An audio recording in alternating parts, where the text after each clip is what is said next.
We will be analyzing this news report from Canton Confidential.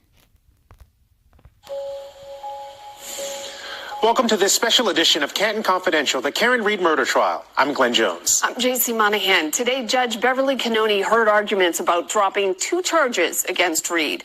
She's accused of hitting and killing her Boston police officer boyfriend, John O'Keefe, with her SUV, leaving him to die in the snow. During the first trial, her attorneys claimed Reed was being framed by police. The prosecution claimed it was a cold-blooded killing. A retrial is scheduled for January. You'll recall Reed was charged with second-degree murder, manslaughter, and leaving the scene of the crash. But the case ended. Let's look at the 3 charges. Second-degree murder was the first charge. Remember, she was found not guilty by the jury as of August 10th, 2024. The jurors have come forward. They have communicated with the defense team and they have communicated with the prosecution. And during those communications, the jurors have made it clear that they all agreed Karen Reed was not guilty on counts 1, second-degree murder, and count 3, leaving the scene of a collision causing death. They are conflicted about count 2, which is motor vehicle manslaughter while driving under the influence. And my contention is that they are confused about count 2 because count 2 involves driving under the influence. And according to the prosecution, Karen Reed was driving under the influence. But the prosecution built their case on lies. The prosecution built their case against Karen Reed using statements, falsified statements from state troopers, and falsified statements from the McCabe's and the Alberts and Higgins. Remember, the McCabe's, the Alberts, and Higgins destroyed evidence. They destroyed evidence and they were caught in multiple lies, multiple contradictions. I do not believe the jury thinks that Karen Reed killed John O'Keefe. I believe the jury is stuck on count 2 because according to the prosecution, Karen Reed was under the influence and they tested her alcohol level. In a mistrial after the jury could not reach a verdict. However, multiple jurors after the mistrial declaration have allegedly claimed the entire jury agreed Reed was not guilty on the first and third count, and they were only deadlocked on the manslaughter charge. Here's what both legal teams had to say today in court. We can't just accept a fiction that the jury had an impasse on all 3 counts. There's quite a twisting of logic into sort of a pretzel in order to have the circumstances of this case fit into the precedent. So with Karen Reed back in court, demonstrators were back outside the court. Her supporters and critics were out demonstrating today, and we spoke with people from both camps. We're upset that they're actually framing an innocent woman and covering up to protect a Boston police officer and his family. I would say the biggest problem with this case was that what was put out for the last 2 years came strictly from the defense side, whether it was true or not. And that came from the defense side, but also via bloggers, YouTubers who decided to jump on this. They saw the dollar signs and start spreading the misinformation and the lies for 2 years. People are still very entrenched. Let's go live outside the courthouse right now. NBC 10's Eli Rosenberg joining us there from more with today's hearing. Well, JC, things really going back and forth inside that courtroom and passion arguments on both sides. Out here, it was quite loud. And after all of it, Karen Reed reacting. Good luck, everybody. Karen Reed back in court. Wow, looking to end her legal troubles once and for all. Prosecutors, though, with other ideas. I'm declaring a mistrial in this case. The latest courtroom action following a mistrial in Reed's 9-week-long murder trial back on July 1st. The founding fathers wanted citizens not to have to face re-prosecution. Reed's lawyers arguing 2 of the 3 charges Reed faced in that first trial and could face in a second should be thrown out. Reed's lawyers saying they were approached by several jurors, telling them the jury agreed Reed wasn't guilty on 2 of the 3 charges, including murder, but never told the court. There's quite a twisting of logic into sort of a pretzel in order to have the circumstances of this case the Commonwealth or anyone wants to try someone who has been acquitted by a jury. Adam Lally has the balls to speak on twisting logic into a pretzel, considering that Adam Lally relied on the so-called accident reconstructionist Trooper Joe Paul, who couldn't give one calculation for how he came up with his information, his narrative as to how Karen Read supposedly hit John O'Keefe. Adam Lally's entire argument is based on faulty pretzel logic from the state troopers and the McCabe's and the Alberts and Brian Higgins. Adam Lally has no room to speak about pretzel logic. Or retry them for the same. That's not what that is. But Reed's lawyer is telling the judge there was precedent, including during the Boston Marathon bombing trial, to call jurors back. They implored the judge to do so here. Order a hearing, Judge. Don't make Miss Reed be the first person in the history of the Commonwealth to face re-prosecution for murder by the same prosecutor's office that tried her once and failed to persuade the jury. Meanwhile, outside of court, hundreds gathering yet again, those supporting Reed wearing pink. We ain't got no quit! And those in blue demanding justice for John O'Keefe. Justice for Joseph! The two sides divided as ever. Karen And I was there yesterday. I was there at the Superior Courthouse in Dedham. I was mostly standing across the street at the Deeds building, and the Karen Read supporters weren't just wearing pink; they were wearing other colors too. But it's not like we're divided. The way that all of these news networks, Court TV, Law and Crime, and NBC10, the way they all narrate what is going on is as if we are divided. The people who think Karen Read did it are vastly outnumbered by those who know that Karen Read was exonerated by true accident reconstructionists and biomechanical engineers.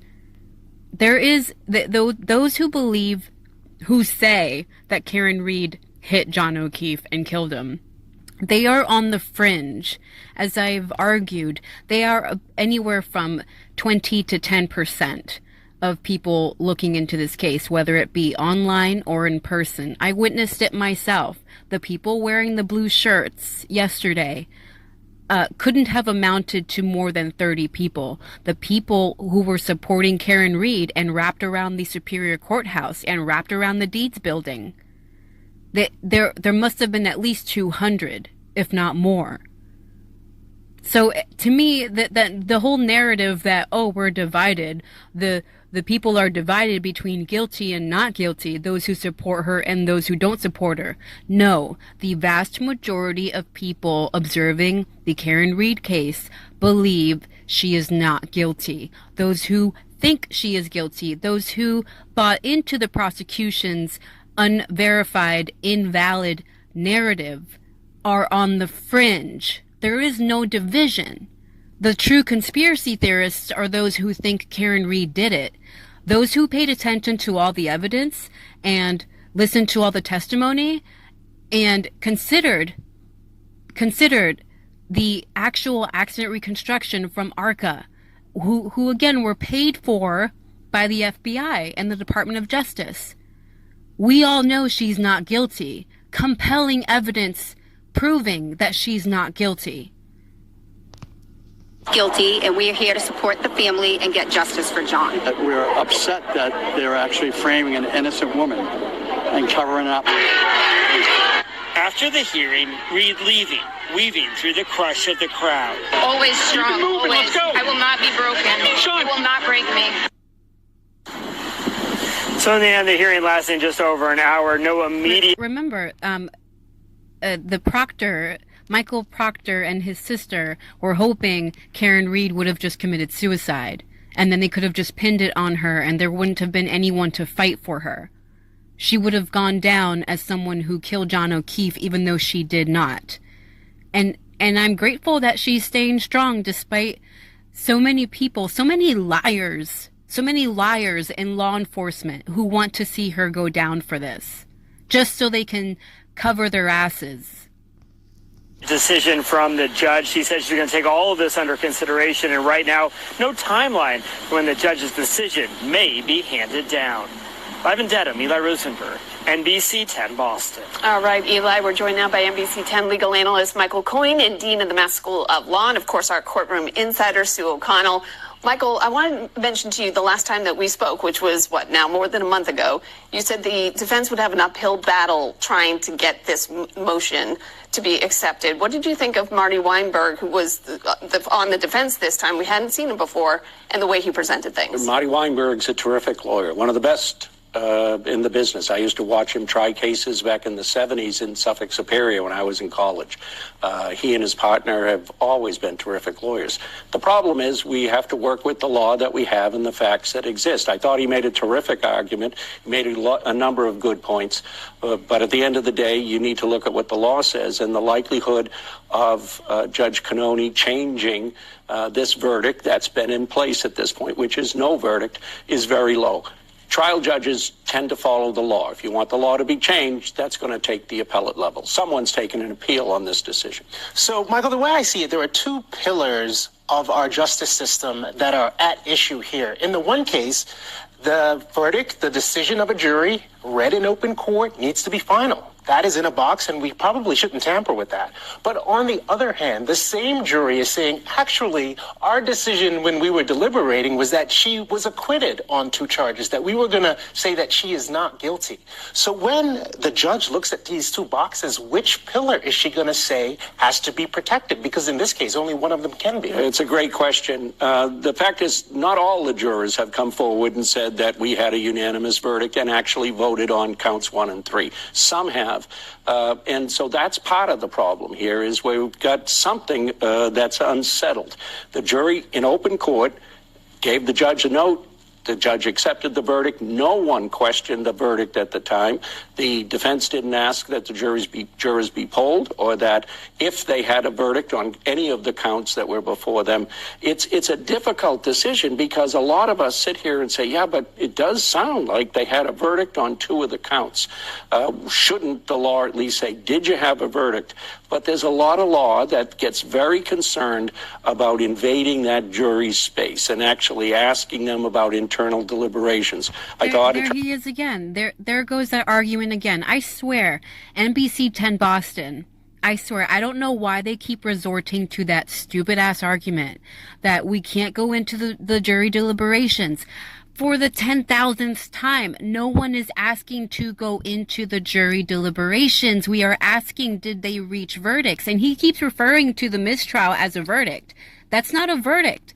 It's a mistrial. They were at an impasse.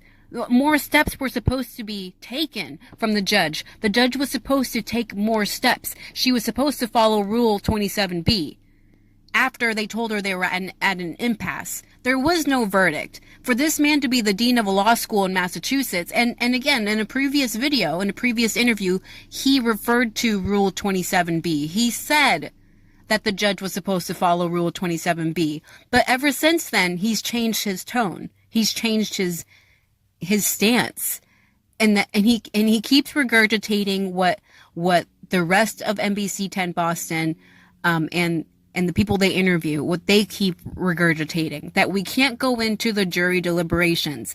And again, no one is asking to go into the jury deliberations. We are asking, were there verdicts? Attorney Weinberg made a great point about, are we really invading the jury's province by asking about internal deliberations?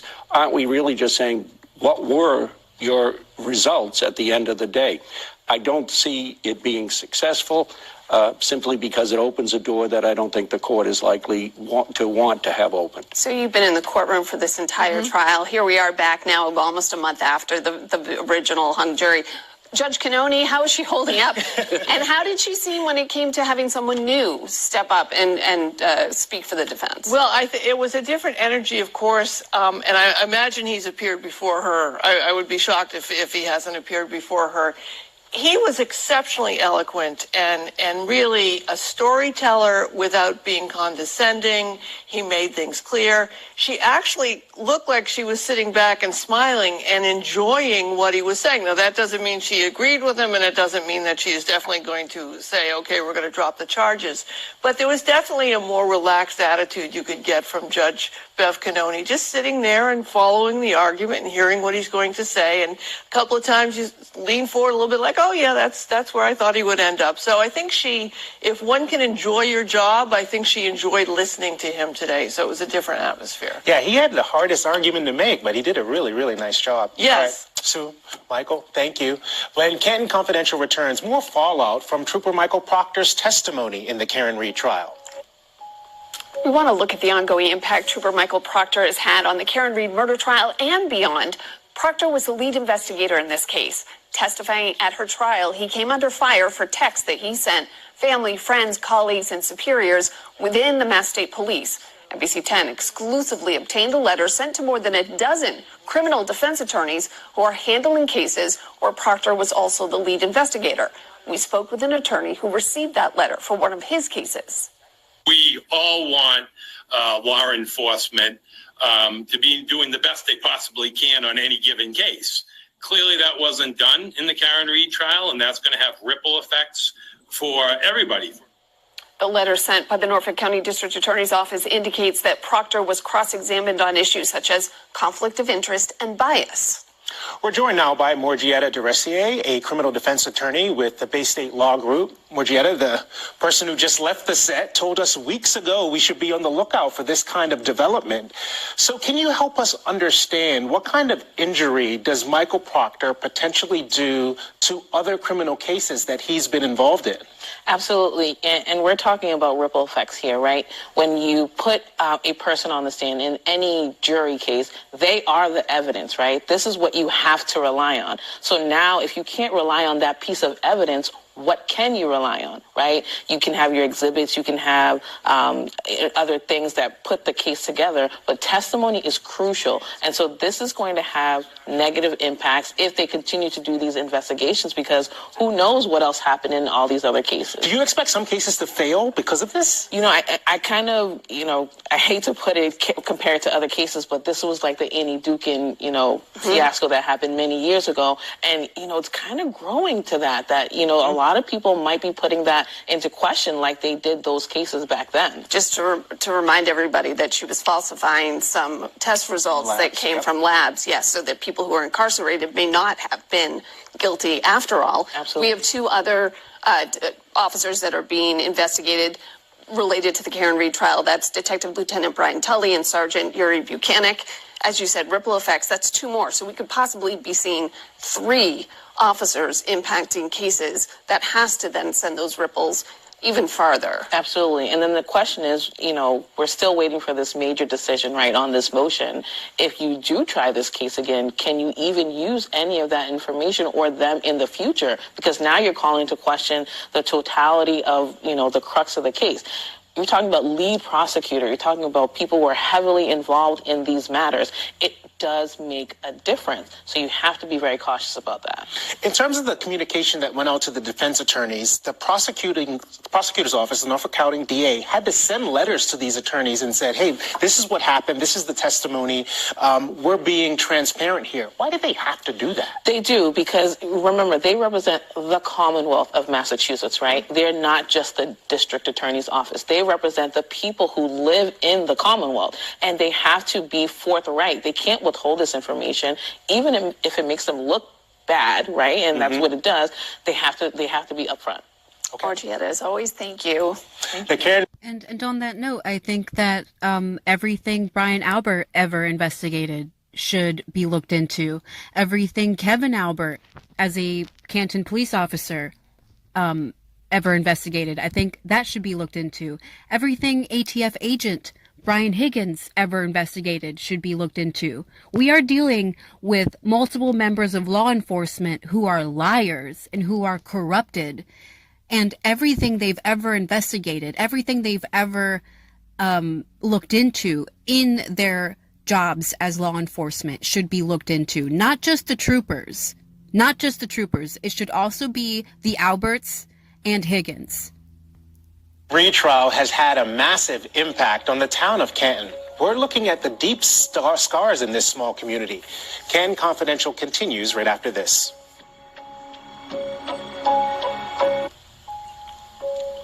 It has been another busy day at the courthouse in Denham, but every twist and turn in that Norfolk County courtroom is felt 2 towns over in Canton. NBC 10's Eli Rosenberg is in Canton with the impact this case continues to have there. As another day fades away in Canton, from above, it appears to be a town at peace. Take your hands off On the ground, though, the Karen Reed case, mistrial, and uncertain future taking a toll. The town is kind of divided, I think. Everybody has a point of view, of course. And that division about a case set here, but the focus of international attention playing out in a variety of ways. But you can see it's got a splatter. From allegations of balloons full of bleach thrown at homes here, to Jonathan Como, who spent Tuesday night dressed as a chicken, upset by what he says is a lack of transparency by the select board. Now, I look ridiculous. Yes, I look ridiculous. But I'm not crazy. I'm here looking ridiculous to show how ridiculous their actions are. As Mark Twain once said, we are all like the moon. We all have a dark side that you don't see. Jeffrey Zeisel is the director of the Center for Health Resources and a clinical social worker. He says this has evolved past interest. You have to move back to a passion. Considering that, there is no surprise divisions can run deep. I think part of it's an element of narcissism. It's an element that says, well, you clearly are incorrect because this is how I think. But this is unprecedented. There's never been a case like this. Attorney Brian Simino says an unprecedented case, bringing an unprecedented reaction for those who feel so tightly intertwined with what happens. These people come here on their own time. From using vacation days from work to be outside court, to making signs, to voicing support for Reed, I had her words, not mine. or opposition to every twist and turn in this case. How does it feel to be known as a cop killer, Karen? It's unbelievable the damage that this has done to the community of Canton. There needs to be. And it's not Karen Reed's fault that she was targeted. It's not Karen Reed's fault that she's a suspect, that the prosecution deemed her a suspect. And now she has suffered all of this public scrutiny from those who don't understand how to read into evidence, from those who have never followed a case in their life. Clearly, I have followed many cases. I know how to read the evidence. And the people saying she's guilty, they have no idea what they're fucking talking about. They don't know the facts of the case. And she is, even if she is acquitted of the charges, people, even if the judge says, all right, I'm going to acquit her on counts 1 and 3, but we're going to retry her on count 2. Karen Reed's life is never going to be the same. There are still going to be people who think she killed John without any evidence. And that's on the prosecution. That's on the state of Massachusetts to have incorrectly, to have rather sloppily, unprofessionally accused an innocent woman of having done this. The state of this is on the state of Massachusetts. And the people who think she did it, that's on the state of Massachusetts. And to me, the state of Massachusetts needs to take some responsibility for wrongfully accusing her of having done this without any evidence. A lot of healing and fence mending, and there'll be scars for years left by this case, no matter what the outcome. And while there remains so much unknown about how all of this will proceed, the fence mending is underway here in Canton. Case in point, the town is waiting the results of an independent audit into the police department. And talking with the experts, they tell us as long as both sides are willing to listen to the other side, there is a path forward. In Canton, Eli Rosenberg, NBC10 Boston. Sue O'Connell joining us again. Sue, you were there. You saw the commotion outside court. I mean, it's the middle of summer. It's not like it was a month and a half ago when the trial came to an end, but still a lot of drama. Yeah, I mean, it's drama and it isn't, JC. It's very interesting. We see the yelling. We see people with the bullhorns. We see them expressing themselves and their beliefs. But at the same time, there's not a lot of interaction between the groups. The police have asked them to stay separate, and they do. So there's not any tussles or aggression or anybody Except when Kevin from Yellow Cottage Tales crossed over yesterday. I witnessed it. Kevin from Yellow Cottage Tales. And it was confirmed by other people who were there. He absolutely went from the blue team over to the pink team, and he was trying to interact with them. In each other's faces, but at the same time, you know, there's a commonality that they all share that they keep missing that they share, right? They all want justice for John Keefe. They just have a different belief on how that should come about. Many of the people, I went into the blue shirt. I disagree. That's like putting it in a very innocent way. Those who think Karen Reed, they just want justice for John O'Keefe. No, they don't. They do not want justice for John O'Keefe. If you truly want justice for John O'Keefe, you are going to follow the evidence. You are going to follow the science. You are going to follow the real accident reconstruction conducted by ARCA. If you truly want justice for John O'Keefe, then you are going to put your emotions aside, you're going to put your paranoia aside, and you're going to follow the facts. The O'Keefe family supporters, they often complain that they don't get enough airtime. No one is talking to them, but they also don't, some say, want to talk because they don't want to be targeted for being anti-Karen Reed. So I went into the crowd several times. I gave out my business card. A couple of people did talk to us, which we got to share with our viewers tonight. And I asked them, I said, what about how the police did investigating this? Can't we all agree that maybe the Canton police and the Massachusetts State Police should have done a better job investigating this, and then maybe we can agree on that, and that's something that we can fix moving forward? And some, you know, agreed, and some said, well, that's a distraction. Karen Reed did it, you know. So there's still a lot of movement to get here, but I commend Sue O'Connell for at least pointing this out, that the Karen Reed haters, it doesn't matter what facts you throw at them. They're still going to say she did it. They don't want to acknowledge that the state troopers lied. They don't want to acknowledge that Kevin Albert is under investigation. They don't want to acknowledge that the state troopers are under investigation. They don't want to acknowledge that Trooper Joe Paul, is not an accident reconstructionist. They don't want to acknowledge that Jennifer McCabe deleted searches and deleted text messages and photos from her phone. They don't want to acknowledge that Brian Albert destroyed his phone. They don't want to acknowledge that Brian Higgins destroyed his phone, and he went out of his way to destroy his phone at a military base. Those who hate Karen Reed, they just want to hate someone. They don't care about the facts. Point. You know, you get dug in your opinion, and if you don't have a way to keep an open mind, it's going to be hard to change your mind and hear facts differently for both sides, all sides. Okay. Very true. Sue, thank you. But there comes, I'm going to leave the link to the original video in the description below, but there comes a point when people are just ignoring the facts, and you can't help those people. They have a bias in them that is self-destructive. They're going to go down with their hatred. They will die with their hatred. And that's their fucking problem. And again, they're on the fringe. To me, they are completely irrelevant. What's more important is that the vast majority of people following this case all around the world know that Karen Reed is not guilty. And you merely have to look at the evidence to figure that out. Thank you for watching.